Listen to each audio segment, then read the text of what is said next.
अभी का recent era is all about skill based education. जी, जी। तो हम जो पढ़ाते हैं वो थ्योरी के साथ साथ हमारा major focus is on a practical side. जैसे आप पढ़ रहे हैं इंजीनियरिंग, बट आपको ऐसा है कि नहीं, मैं तो परफॉर्मिंग आर्ट्स में कुछ ज्यादा बेटर कर सकता हूँ विद टेक्निकल कोर्स के साथ। जी, जी। तो हम ऐसे ड्यूअल डिग्री प्रोग्राम भी ऑफर करते हैं, स्टार्टिंग फ्रॉम आइडियाज से लेके उसका एग्जीक्यूशन तक, फाइनेंशियल मॉडल कैसे रन हो सकता है, वो सब कुछ उसको हैंड्स ऑन ट्रेनिंग देते हैं। पारुल यूनिवर्सिटी स्टूडेंट्स को ऐसा क्रिएट करके वापस भेजता है, मैं बोल रहा हूँ वापस भेजता है, जी, जी। कि जिससे वो अपने देश को, अपने लोगों को और अपनी फैमिली को काम आ सके।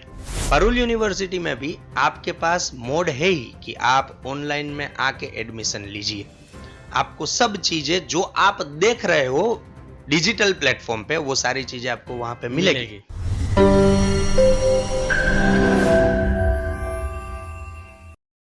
नमस्कार और बहुत बहुत स्वागत है तमाम दोस्तों को। नेपाल पोस्ट टीवी पे मैं मनोज पटेल फिर से आपको स्वागत करना चाहूँगा। रेडियो सीमांचल 95.1 मेगाहर्ट्ज पर भी एक कार्यक्रम आप सुन सकते हैं। सीमांचल बहस में आज हम एजुकेशन के विषय पर बहस करने के लिए तैयार हैं और मेरे साथ हमारे अतिथि के रूप में आज भारत से चल के आए हैं नेपाल में वंदित अंजारिया सर, जो कि पारुल यूनिवर्सिटी, भारत का जो एकदम बहुत ही चर्चित यूनिवर्सिटी के लिस्ट में पड़ता है। पारुल यूनिवर्सिटी का डायरेक्टर वंदित अंजारिया जी से हम विशेष पारुल यूनिवर्सिटी और नेपाल का विद्यार्थी जो भारत के विभिन्न यूनिवर्सिटी में पढ़ने के लिए जाते हैं, नेपाल का विद्यार्थी को कैसे सहज और अच्छा यूनिवर्सिटी कैसे मिलेगा, ये तमाम विषय वस्तु पर भी हम उनसे उनका विचार साझा करने की प्रयास कर रहे हैं। सबसे पहले वंदित सर को हम स्वागत करना चाहेंगे। नमस्कार सर, नमस्कार।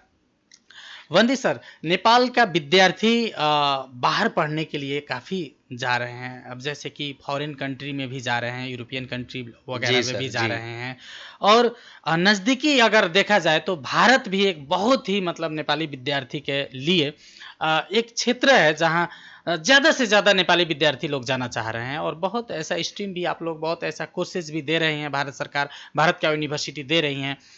तो सबसे पहले हम ये जानना चाहेंगे कि पारुल यूनिवर्सिटी के विषय में ही आप ये बताइए कि नेपाली विद्यार्थी जो पारुल यूनिवर्सिटी में जो अभी पढ़ रहे हैं जी। आप लोगों का एजुकेशन जो वहाँ का थ्योरी है या आप लोगों का जो व्यवस्था है उससे कितना सेटिस्फाई हो रहा है नेपाली विद्यार्थी लोग, क्या कहना चाहेंगे? सर, पहले तो थोड़ा आपको एक पारुल यूनिवर्सिटी के बारे में बताना चाहूँगा।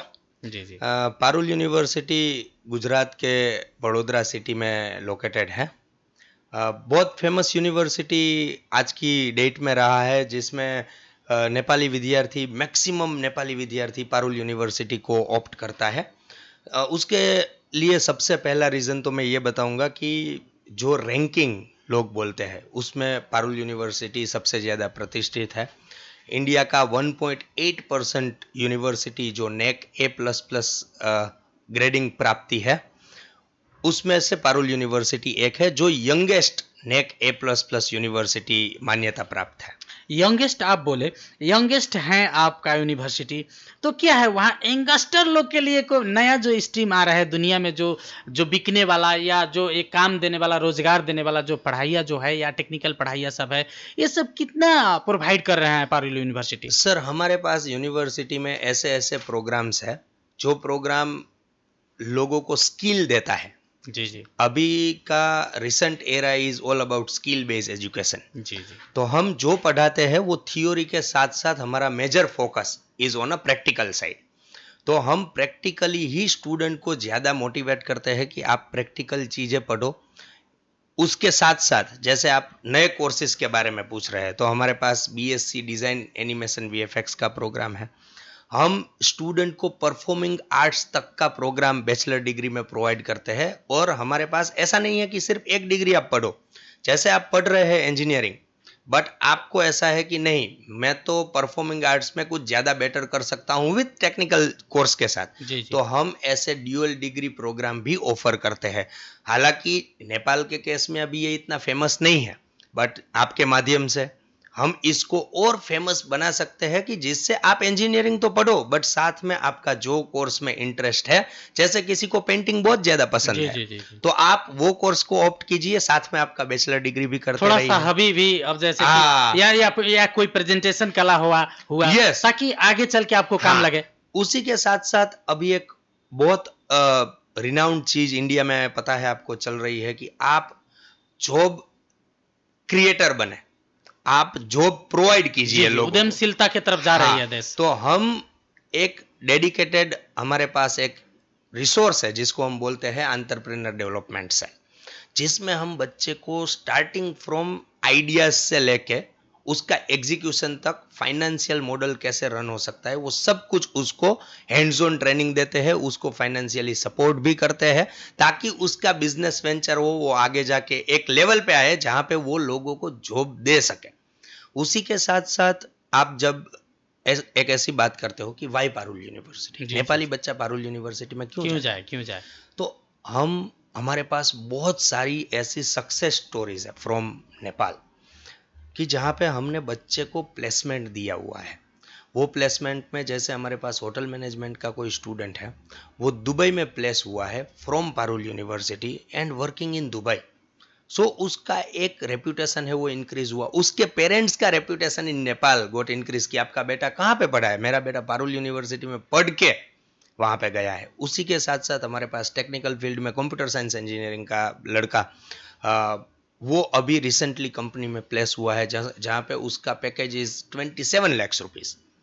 अब when we talk about package में सब कुछ इंक्लूडेड होता है बट कंपनी हम आजकल लोग ऐसे ही इसको ऐसे कह सकते हैं कि पारुल यूनिवर्सिटी से ग्रेजुएट पोस्ट ग्रेजुएट करके जो बच्चे निकल रहे हैं जी कॉलेज से पास आउट होने के बाद डिग्री के साथ साथ उसके पास जब भी हो एक। यस एग्जैक्टली, मैं आपको यही कहना चाहता हूं। एंड उससे पहले जो मैंने बताया जी जी जॉब ही होना जरूरी नहीं है, हम ऐसा भी प्रोवाइड करते हैं कि जॉब प्रोवाइड करने वाला हो। जैसे मेरे पास कई सारे एल्यूमिनाई ऐसे जब हैं, क्रिएटर बने, हाँ, जिन्होंने मेरे पास से paramedical and health science program complete किया और वो कंप्लीट होने के बाद अब वो खुद का अपना एक आई हॉस्पिटल चला रहा है।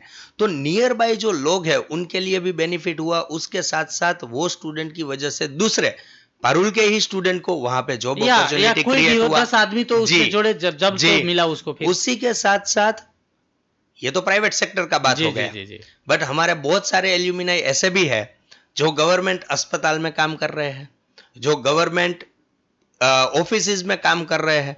तो हर एक चीज में, हर एक फील्ड में पारुल यूनिवर्सिटी स्टूडेंट्स को ऐसा क्रिएट करके वापस भेजता है, मैं बोल रहा हूं वापस भेजता है जी जी कि जिससे वो अपने देश को, अपने लोगों को और अपनी फैमिली को काम आ सके। जी। अब जैसे कि एक महत्वपूर्ण चीज है, नेपाल का विद्यार्थी पारुल यूनिवर्सिटी में जा रहा है। जी सर। नेपाल के साथ साथ अन्य कई देशों के भी विद्यार्थी स्टूडेंट लोग आपके जी। यूनिवर्सिटी में आ रही है।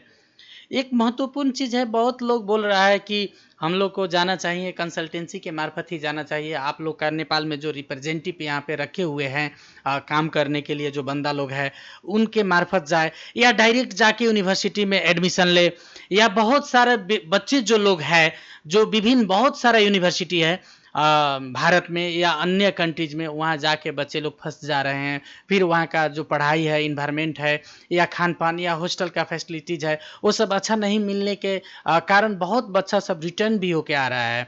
तो इसमें बच्चों को और पेरेंट्स को आप एज अ कॉलेज का डायरेक्टर भी है, क्या कहना चाहेंगे कि किस तरीका से जाना वहाँ, या जाए तो अच्छा है फिर? सर ऐसा है, देखिए ये बहुत एक इम्पोर्टेंट क्वेश्चन आपने रेज किया है। तो हमारे पास यूनिवर्सिटी में करीबन 75 देश से स्टूडेंट आते हैं। अब आजकल डिजिटल का जमाना है। जी जी जी। तो बच्चे इंफॉर्मेशन लेके यूनिवर्सिटी में आते हैं, वो हुआ डिजिटलाइजेशन से, जहां पे आप किसी को जानते नहीं हो बट आपको एक ट्रस्ट लगा वो चीज के ऊपर। जैसे हम अमेजोन से कोई प्रोडक्ट बाई करते हैं, आप शॉप में जाके भी बाई कर सकते हो। जी जी जी। बट आप अमेजोन से क्यों बाई कर रहे हो? क्योंकि आपको वो ट्रस्टवर्दी प्रोडक्ट लगा। सिमिलरली पारुल यूनिवर्सिटी में भी आपके पास मोड है ही कि आप ऑनलाइन में आके एडमिशन लीजिए। आपको सब चीजें जो आप देख रहे हो डिजिटल प्लेटफॉर्म पे, वो सारी चीजें आपको वहां पे मिलेगी। उसी के साथ साथ अब बात करते हैं नेपाल की।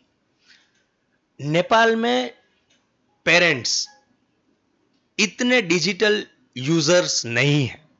स्टूडेंट डिजिटल यूजर्स है, बट नेपाल, इंडिया, ये हम लोगों का एक कल्चर ऐसा है सिमिलर, हाँ साउथ एशिया कल्चरल हमारा ऐसा है कि parents are more involve with the student future. तो क्या होता है, जैसे अब बिरगन से कोई स्टूडेंट एडमिशन ले रहा है, एडमिशन लेने के लिए वो डिजिटल प्लेटफॉर्म का यूज करके एडमिशन ले ले, कोई प्रॉब्लम नहीं। जी जी। बट कल क्या डेट में बच्चे को कोई लोकल सपोर्ट का जरूरत है, तो हम कंसल्टेंसी माध्यम को एक ऐसा मीडिएटर समझते हैं कि जहां पे उसको करेक्ट इंफॉर्मेशन मिले। दूसरा, यूनिवर्सिटी भी ऐसे एसोसिएट के साथ काम करे जो उसको करेक्ट इंफॉर्मेशन यूनिवर्सिटी के बारे में प्रोवाइड करे। जी। अब यूनिवर्सिटी आपको प्लास्टिक का प्लेट में खाना दे रहे हैं और आप उसको बोलेंगे कि भाई आपको तो वहां पे सोने की प्लेट में खाना मिलेगा, जी। तो वो कंफ्यूजिंग चीज है। बच्चा डिमोटिवेट होता है, बच्चा डिससेटिस्फाइड होता है। उससे अच्छा आप उसको प्रॉपर गाइड कीजिए। आप यहां से जाएंगे, वो नेपाल नहीं है, वहां पे 75 देश का बच्चा है। खान पान, माँ के हाथ का सूखा रोटी भी मीठा लगता है, बाकी 5 स्टार होटल का खाना भी आपको तीखा लगेगा, कड़वा लगेगा, कोई भी टेस्ट लगेगा। थोड़ा सा होम सिकनेस भी होता है बच्चा। होम सिकनेस से ज्यादा है सर, मैं ये बोलूंगा कि एटमॉस्फेयर चेंज, कल्चरल शॉक। जी। वैसे कल्चरल शॉक इंडिया नेपाल में इतना ज्यादा नहीं है, जी। बट स्टिल बोलने का तरीका, बात करने का तरीका, हम गुजरात में है तो गुजराती भाषा का ज्यादातर प्रयोग होना, उसी के साथ साथ कोई बंदा लेट से कोई महाराष्ट्र में जाता है तो मराठी लैंग्वेज का ज्यादा प्रयोग होना। अब जैसे आप यहाँ पे मध्य प्रदेश में आएंगे, यहाँ का लैंग्वेज अलग है, वही मैं पहाड़ी रीजन में चला गया तो लैंग्वेज अलग है। तो वो सारी चीजों को एडप्ट करके अगर कोई बच्चा 15 दिन में अपने आप को एडजस्ट करता है, सर वो बच्चा कभी वापस नहीं आएगा जब तक उसका एजुकेशन कंप्लीट नहीं होता है। और हमारे पास ऐसे भी बहुत सारे केसेस है जहां पे बच्चे ने हमको डिप्लोमा प्रोग्राम के लिए ज्वाइन किया और उसने मास्टर प्रोग्राम खत्म करके नेपाल में वापस आया। आज पारुल यूनिवर्सिटी को नेपाल में एडमिशन करते हुए करीबन 10 साल के आसपास हो गया। तो हमारे पास कई सारे ऐसे केसेस है। तो सोचिए वो बच्चा कितना सेटिस्फाई हुआ, उसने डिप्लोमा प्रोग्राम खत्म किया, उसने बैचलर प्रोग्राम खत्म किया, उसने master program 3 degree higher education degrees complete करके वो बच्चा वापस नेपाल में आ रहा है। अब जैसे कि नेपाल का बच्चा जा रहे हैं, बहुत कंट्री में हम लोग चर्चा कर रहे हैं कि जा रहे हैं जी। आपके यूनिवर्सिटी भी एक पॉपुलर है नेपाली बच्चों के लिए जी। आप भी बताएं, हम लोग भी देख रहे हैं। तो नेपाल का जो बच्चा लोग वहाँ जा रहा है, तो नेपाल का बच्चा लोग को जो नेपाली कल्चर है या यहाँ का जो खान पान है, रहन सहन या हॉस्टल फैसिलिटी जो है कैसा मिल रहा है, और प्लस जो नेपाल का बच्चा लोग जो जा रहा है, तो थोड़ा हम लोग नेपाल और भारत एकदम बहुत ही नज़दीक के पड़ोसी देश होने के कारण भी कुछ ऐसा सुविधाएं एक्स्ट्रा मिल रहा है अन्य कंट्री के बच्चों के अपेक्षा नेपाल के बच्चों के लिए कुछ एक्स्ट्रा मिल रहा है वहाँ पे? आपको एक चीज बताऊं सर कि कोई एक्स्ट्रा फैसिलिटीज हम नहीं दे रहे हैं। जी। हम हर एक बच्चे को एक समान कंसिडर करते हैं। जैसे मैंने आपको बोला कि हम बच्चे को ये बोलते हैं कि आप एक कल्चरल शॉक को एक्सेप्ट करो, अडॉप्ट करो। जी। इंडिया का खान पान, नेपाल का खान पान एक नहीं हो सकता, बट हम बच्चे को ये बोल रहे हैं आप इंडिया का खाना खाइए ना, अब हम नेपाल में आके हमारे वाला तो रोटी, हाँ हम तो यहाँ पे आके पहले नेपाली थकाली ढूंढते हैं। हाँ। ठीक है। तो सिमिलरली बच्चों को थोड़ा एक हफ्ता 10 दिन के लिए कल्चरल शौक लगता है। अब जैसे कि मैं आपको रोकना चाहा सर, हाँ, जैसे कि कॉलेज की तरफ से जो सुविधाएं मिल रही है जी, हम लोग का भाषा, कल्चर, संस्कृति, बहुत सारे चीज नेपाल का भारत का मिलता भी है। थोड़ा अन्य प्रदेश में है तो थोड़ा कम है, लेकिन यूपी बिहार से तो ज्यादा मैचिंग है या मध्य प्रदेश का। और ये जो स्कॉलरशिप का भी बात है, जॉब प्लेसमेंट का भी जो बात है, नेपाली विद्यार्थी को लिए आप लोग कुछ विशेष भी प्रदान कर रहे हैं, तो वो भी हमारे पेरेंट्स को या नेपाल का विद्यार्थी लोग जो सुनना चाह रहे हैं। और नेपाल में जो चीज़ का, जैसे कि आपकी यूनिवर्सिटी में पढ़ के आने के बाद नेपाल की मार्केट में जो डिमांड है, वैसे भी कुछ कोर्स जो आप प्रदान कर रहे हैं, तो ये चीज भी पेरेंट्स और बच्चा जाने। सर हमने नेपाल के लिए जब से हमने ऑपरेट किया पिछले 10 साल से, जी। हमने हमेशा नेपाल के लिए एक अफोर्डेबल फी स्ट्रक्चर ऑफर किया है। जी। और अगर आप इंडिया की बात करेंगे, नेपाल की बात करेंगे, तो बीइंग नेपाल कम्युनिटी, बीइंग एक नियर बाय कंट्री होने के नाते हम नेपाल के स्टूडेंट को हमने 2015 में हमारे पास सबसे पहले 59 नेपाली स्टूडेंट आया। तब उस टाइम पे अर्थक्वेक आया था और बहुत सारा डैमेज हुआ था। हमने 100% स्कॉलरशिप पे 59 बच्चों को एनरोल किया था। और आज की डेट में भी हमारा fee structure is the most affordable fee structure around Nepal, जहां पे हम 50% शिष्यवृत्ति हर एक बच्चे को देते हैं। अब हर एक बच्चे को हम क्यों दे रहे हैं 50%? क्योंकि नेपाल में या कोई भी कंट्री में बच्चा एक ऐसा सिचुएशन में है कि 12th के बाद और 10th के बाद बच्चे को 90% आया, 90% आया, वो कॉलेज में जाके 90% में से 50% भी हो सकता है। जी जी जी। जो 40% वाला है उसको और अंदर से मोटिवेशन होगा कि नहीं मैंने तो गलती कर दिया, अब मुझे आगे पढ़ना है, वो 90% पे पहुंचेगा। तो आप उसको डिस्क्रिमिनेट नहीं कर सकते हो। इसीलिए हमने हर स्टूडेंट के लिए 50% शिष्यवृत्ति दिया हुआ है फॉर नेपाली कैंडिडेट।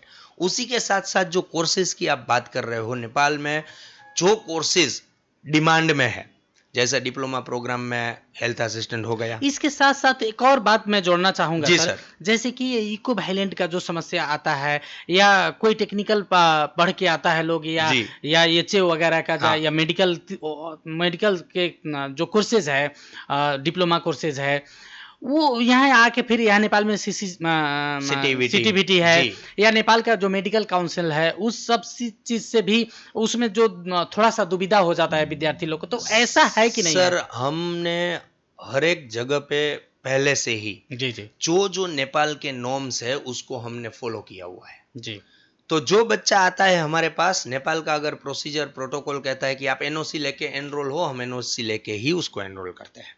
उसी के साथ साथ जब बच्चा वापस आता है, उसकी जो डॉक्यूमेंटेशन रिक्वायरमेंट है हम उसको स्मूथली कंप्लीट करते हैं। उसके साथ साथ जब जब काउंसिल को जो इंफॉर्मेशन चाहिए तो हम उनके साथ क्लोज कोऑर्डिनेशन में काम करते हैं। जैसे सीटीवीटी हो गया, जैसे एनएचपीसी हो गया, जैसे नेपाल एजुकेशन कमीशन हो गया, तो ये सारी जगह पे हम हमारे एसोसिएट उनके साथ एडमिनिस्ट्रेटिवली एफिशिएंटली कैसे काम करें, जैसे उसी कि के ऊपर काम करते हैं। बहुत यूनिवर्सिटी यही आप जो बोलते हैं, हाँ। वो बहुत तमाम यूनिवर्सिटी के लोग या मार्केटिंग करने लोग जी। आते हैं, या यूनिवर्सिटी का जो रिप्रेजेंटेटिव लोग है, सब लोग यही बात कहते हैं। लेकिन वहाँ पे जाने के बाद विद्यार्थी लोग को कुछ बहुत, या पेरेंट्स लोग को बहुत ही ऐसा मतलब ठगी वाला भी काम हुआ है। तो ये भी एक मतलब बहुत ही अहम मुद्दा है नेपाली विद्यार्थी के लिए, कि जाके जो आप बोल रहे हैं वो फिर मिले नहीं। एक चीज है सर, देखिए कोई भी नया प्रोग्राम स्पेसिफिकली ये कहाँ पे होता है कि कोई हमको नहीं हुआ ऐसा नहीं है, हमको भी हुआ है। नेपाल का एजुकेशन सिस्टम में हमारी यूनिवर्सिटी से जो एजुकेशन मिल रहा है उसको फिट इन करना है। That is the bare minimum requirement of Nepal.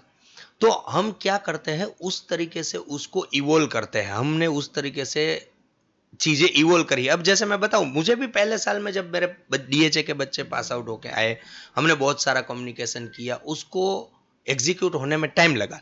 But एक बार एग्जीक्यूट हुआ उसके बाद उनको कोई प्रॉब्लम नहीं।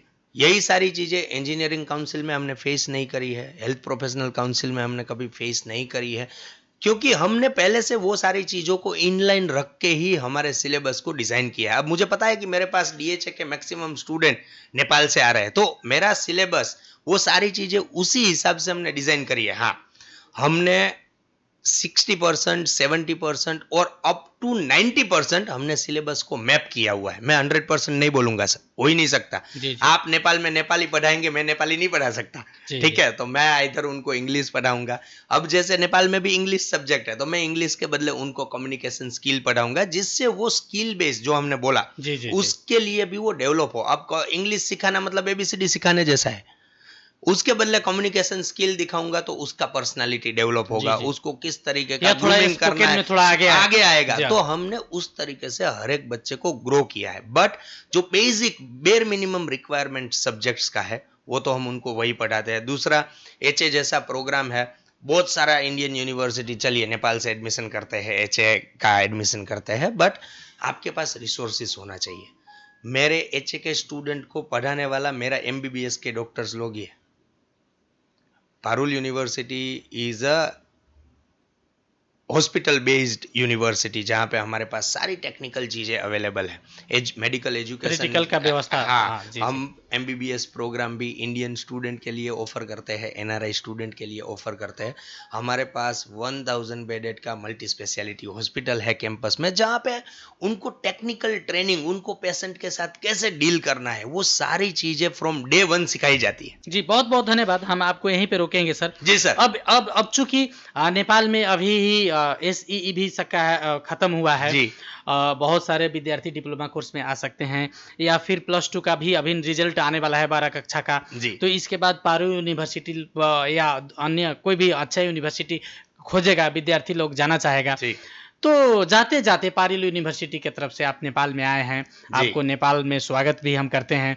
और जाते जाते पेरेंट्स और स्टूडेंट को संक्षिप्त में 1 मिनट में कुछ मैसेज देना चाहेंगे अपनी यूनिवर्सिटी के बारे में, या विद्यार्थी कैसा यूनिवर्सिटी एक खोजे ताकि उसका कैरियर डेवलपमेंट के लिए और आगे का शैक्षिक भविष्य के लिए अच्छा हो। सर, बहुत संक्षिप्त में सिर्फ एक ही चीज कहना चाहूंगा। आप इंडिया में 1100 यूनिवर्सिटी है, आपको उसमें से एक यूनिवर्सिटी ऑप्ट करना है। मेरी हर एक पेरेंट से एक ही दरख्वास्त है, चाहे आप कंसल्टेंसी के मार्फत एडमिशन ले, खुद से एडमिशन ले, बट ऐसी चीजें ऑप्ट कीजिए जहां पे आप सेट हो कि आपको ऐसी ही यूनिवर्सिटी में जाना है जो आपको इकोनॉमिकली अफोर्ड कर पाए, जी, जो आपको साइकोलॉजिकल घर जैसा फीलिंग दे, जो जहां पे आपकी सोसाइटी हो। अब आप बीइंग नेपाली स्टूडेंट अकेले जाओगे तो आपके पास सोसाइटी नहीं है, तो आप एक ऐसी सोसाइटी में जाओ जहां पे आप एडॉप्ट हो पाओ। तो यही सारी चीजें देख के आपको यूनिवर्सिटी ऑप्ट करना चाहिए। फ्रॉम पारुल यूनिवर्सिटी भी एक बेस्ट यूनिवर्सिटी हो सकता है, एक बेस्ट यूनिवर्सिटी हो सकता है। नहीं सर, मैं तो बोलूंगा नेपाल के लिए बेस्ट ही है। जी जी, ठीक है, जहां पे अफोर्डेबिलिटी है, जहां पे इजी कम्यूट है, जहां पे एक ऐसा टीम यूनिवर्सिटी का काम कर रहा है नेपाल में, जो हर दम हर दफा कोई भी सिचुएशन में आपके लिए आधी रात को भी आपके पास में खड़ा है। तो मैं तो पेरेंट्स से यही दरख्वास्त करूंगा, अपॉर्चुनिटी आपके सामने खड़ा है, जस्ट आपको ऑप्ट करना है। बहुत बहुत धन्यवाद सर, संक्षिप्त ये अपना विचार जो है साझा किए। जी सर। और नेपाली विद्यार्थी, नेपाली पेरेंट्स लोग अगर इस कार्यक्रम को हमारे ये जो छल फल है, जो हमारे ये अंतर्वार्ता है सुन रहे हैं, तो इसमें एकदम मनन करेंगे और अच्छे से अच्छे यूनिवर्सिटी वो लोग ढूंढ पाएंगे, और आपकी भी यूनिवर्सिटी में वो लोग जा पाएंगे। इसका भी हम आपको शुभकामना देना चाहेंगे। हमारे साथ बने, हमारे साथ जुड़े, हमारे साथ बहस में आए, हमारे स्टूडियो तक आप चल के आए, इसके लिए आपको बहुत बहुत शुक्रिया। नमस्कार। नमस्कार सर, थैंक यू जी, और बहुत बहुत धन्यवाद। हमें देख रहे हैं तमाम हमारे दोस्तों, नेपाल पोस्ट टीवी में जो हम लोग को देख रहे हैं, और हमारे रेडियो सीमांचल 95.1 मेगाहर्ट्ज में भी हमें आप सुन रहे हैं। तमाम दोस्तों को मैं बहुत बहुत शुक्रिया कहना चाहूँगा, अभी तक हमारे ये कार्यक्रम सुन के साथ और सहयोग किए। और मैं कहना चाहूँगा कि नेपाल में पढ़ना चाहते हैं तो नेपाल में पढ़िए, अगर बाहर पढ़ना चाहते हैं तो अच्छा यूनिवर्सिटी सूझबूझ तरीका से, जो अभी हमारे वंदित सर ने बताया, वैसी यूनिवर्सिटी आप चूज कीजिए। और वंदित सर का यूनिवर्सिटी भी अगर अच्छा लगे तो वहां पे भी आप जा सकते हैं। यही कहते हुए मनोज पटेल मैं आज्ञा चाहूंगा। नमस्कार।